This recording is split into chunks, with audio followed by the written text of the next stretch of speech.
Look around you. You are probably not far from something made of concrete. It might be the sidewalk outside your window, the foundation of your house, or the towering pillars of a nearby bridge. Concrete is everywhere, but we often don't notice it. It is the quiet, strong material that holds our world together. It's a simple mixture, usually of cement, water, sand, and gravel. When these ingredients are combined, they form a thick paste that can be poured into almost any shape. After a few hours, this paste hardens into a material as strong as rock. This simple process is, honestly, one of the most important inventions in human history, allowing us to build bigger, stronger, and more lasting structures than ever before. The importance of concrete cannot be overstated. It is the most widely used man-made material on the planet. Think about the massive dams that hold back powerful rivers, providing water and electricity to millions. Consider the endless ribbons of highways that connect cities and countries, allowing goods and people to travel vast distances. Imagine the airports with their long runways that allow giant airplanes to take off and land safely. All of these incredible feats of engineering rely on the strength and versatility of concrete. It is the silent architect of our civilization, shaping the very ground we walk on and the cities we call home, often without us giving it a second thought. Before concrete became the material we know today, people built with whatever they could find. They used wood, stone, mud, and clay. These materials were useful, but they had limits. Building with large stones was difficult and slow. Wood could rot or burn. Mud bricks could crumble in the rain. People needed something stronger, more durable, and easier to work with. The search for a better building material led early civilizations to experiment with different mixtures. They began to understand that by combining certain types of earth, ash, and water, they could create a substance that would bind stones together, making their structures more stable and resilient against the forces of nature. This journey of discovery is a story of human ingenuity. It's a tale that stretches back thousands of years, from ancient traders in the Middle East to the master builders of the Roman Empire and the clever inventors of the Industrial Revolution.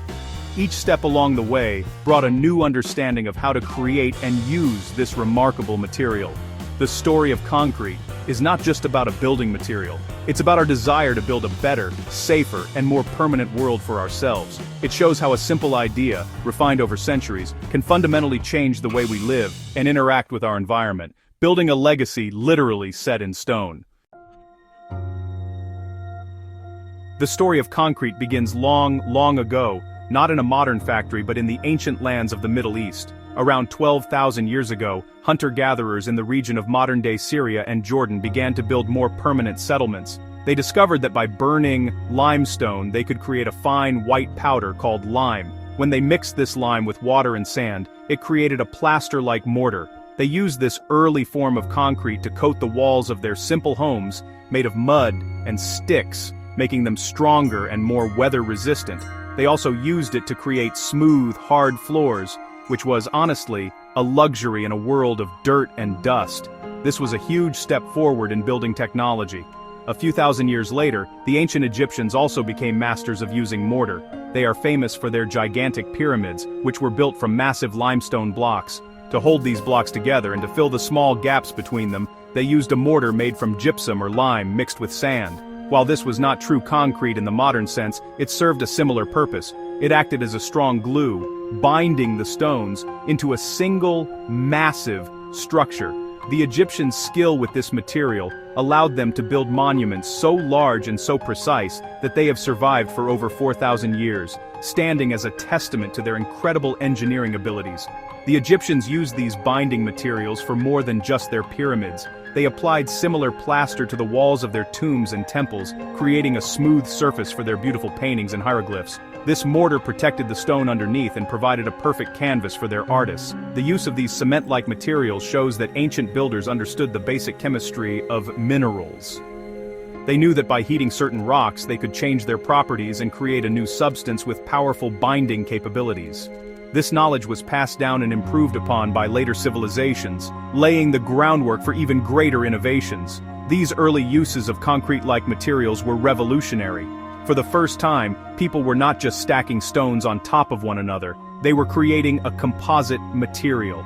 They were combining different elements, stone, sand, and a binder, to make something new and better. This idea of creating a man-made rock was the beginning of the concrete story. It was a simple concept, but it opened up a world of possibilities for builders. They were no longer limited by the size and shape of the stones they could find. They could now create their own building material, one that was strong, adaptable, and a precursor to the architectural marvels to come. The true masters of ancient concrete were the Romans. They took the basic idea of mixing a binder with aggregate and perfected it, creating a material that was incredibly strong and durable. The secret to their success was a special ingredient, volcanic ash, which they called pozzolana. They discovered that when they mixed this ash with lime, water, and chunks of rock or broken bricks, it created a waterproof concrete that was remarkably powerful. Unlike earlier mortars, Roman concrete would even harden underwater.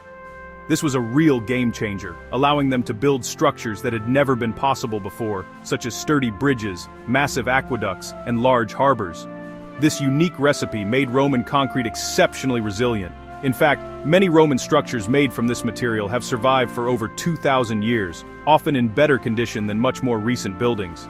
Modern scientists have studied Roman concrete and found that its chemical composition allows it to actually get stronger over time, especially when exposed to water. Seawater seeps into tiny cracks in the concrete and reacts with the pozzolanic ash, forming new crystals that fill the cracks and reinforce the structure.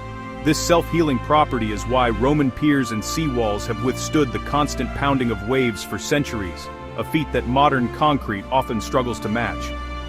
With this super material at their disposal, Roman engineers and architects let their imaginations run wild. They built on a scale that was previously unimaginable. They constructed vast networks of aqueducts, like the Pont de Gard in France, which carried water to their cities from miles away. They built enormous public buildings, such as the Colosseum, a massive amphitheater that could hold over 50,000 spectators. Perhaps the most stunning example of their work is the Pantheon in Rome. Its huge, unreinforced concrete dome is still the largest of its kind in the world, a perfect sphere of architectural genius that has stood for nearly 2,000 years, inspiring awe in all who see it. The Romans understood that concrete was not just strong, but also incredibly versatile. Because it started as a liquid paste, it could be poured into molds to create complex shapes like arches, vaults, and domes.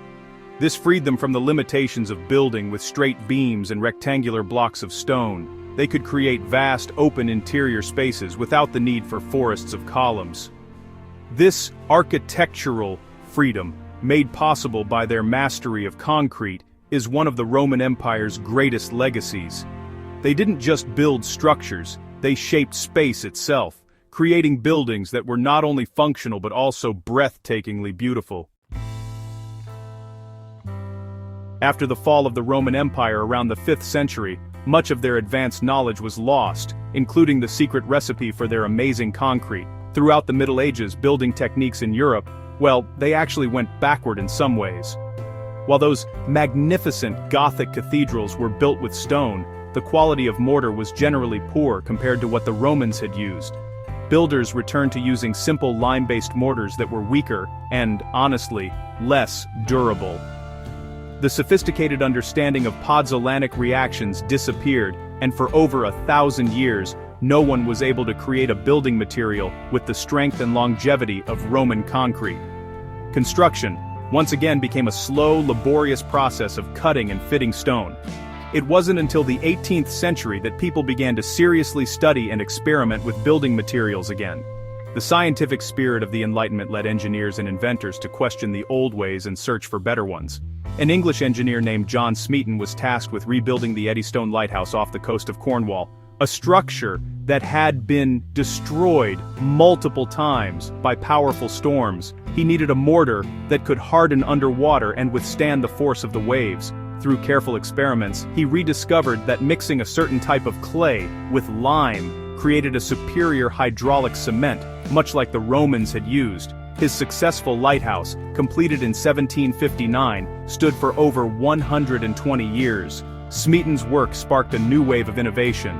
In 1824, an English bricklayer and inventor named Joseph Aston developed an even better artificial cement. He created it by burning finely ground chalk and clay in a kiln until they fused together, then grinding the resulting mass into a fine powder.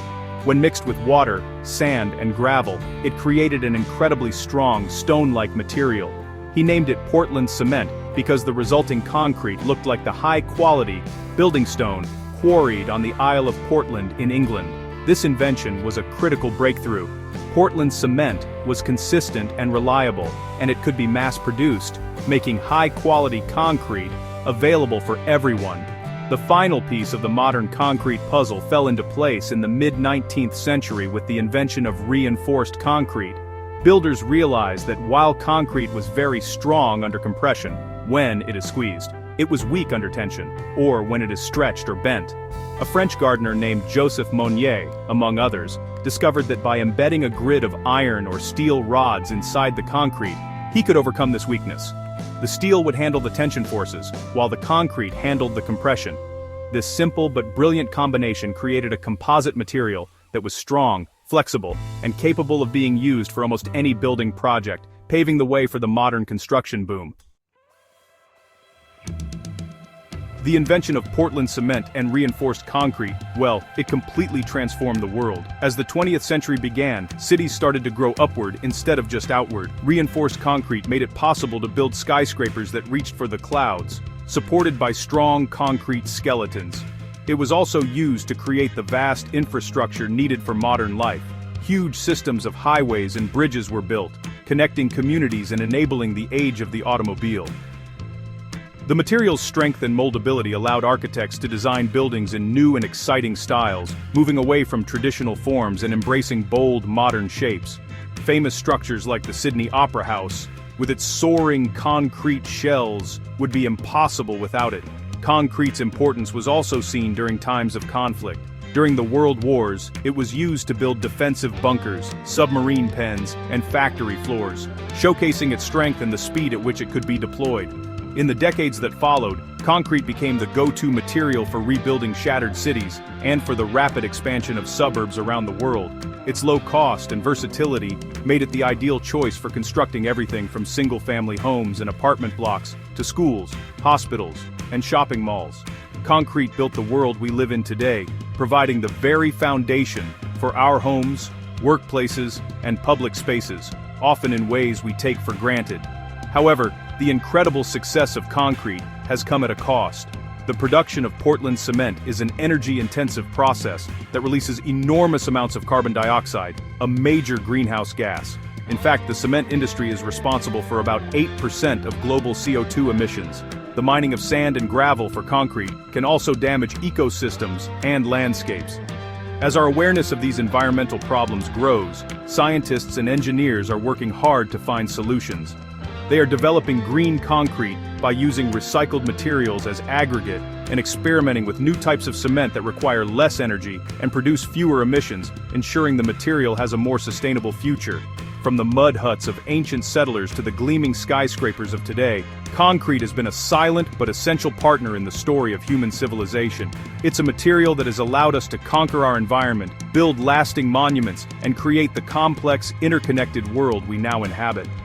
Its journey reflects our own, a continuous quest for improvement, from simple discoveries to complex innovations. As we look to the future, the challenge will be to continue harnessing the incredible power of concrete, while minimizing its impact on our planet. It remains the foundation of our past, the structure of our present, and a key building block for the cities of tomorrow.